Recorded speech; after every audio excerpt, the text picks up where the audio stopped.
yang sekarang ini Pak, kemarin terjadi Pak, insiden di Stadion Kanjuruhan. Iya.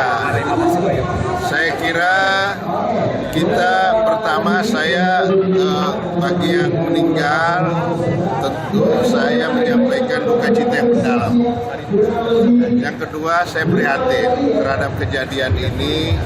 Harusnya ini tidak boleh lagi terjadi karena begitu kita sudah bebaskan boleh ada penonton yang tadinya pertandingan tanpa penonton, kemudian ada permintaan masyarakat supaya ada penontonnya, maka tidak bisa dijaga ya. Tentu saya sangat prihatin atas kejadian ini, apalagi sementara ya penyebabnya karena tidak terima timnya yang kalah.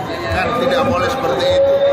Ini olahraga, ini pertandingan yang hari ini bisa menang, besok bisa kalah. Sehingga edukasi kepada para penonton itu harus lebih dilakukan lagi. Jadi disadarkan bahwa pertandingan olahraga, baik itu sepak bola maupun cabang olahraga apapun, ada yang menang, ada yang kalah. Sehingga apapun kondisinya, ya sudah, kita harus terima. Sebab tidak ada satu tim pun yang ingin kalah.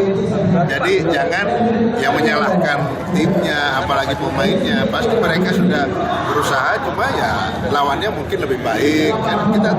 Kita harus bisa terima itu. Terkait namanya nanti kita terlebih dahulu lagi untuk investigasi Pak.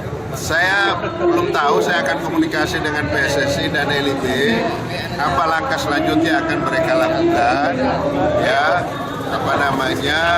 apakah diteruskan tanpa penonton atau hal-hal yang lain yang menjadi pertimbangan dari PSSI dan LIB, karena itu kan menjadi area mereka. Saya sekali lagi sangat prihatin dan menyesalkan kejadian itu, dan ya apalagi sampai korbannya meninggal banyak seperti itu.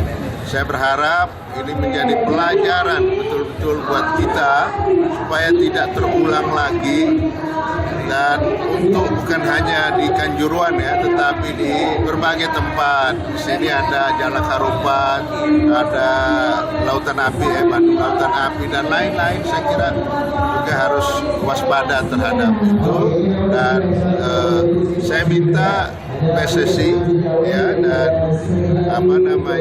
LIB untuk melakukan investigasi terhadap kenapa ini terjadi.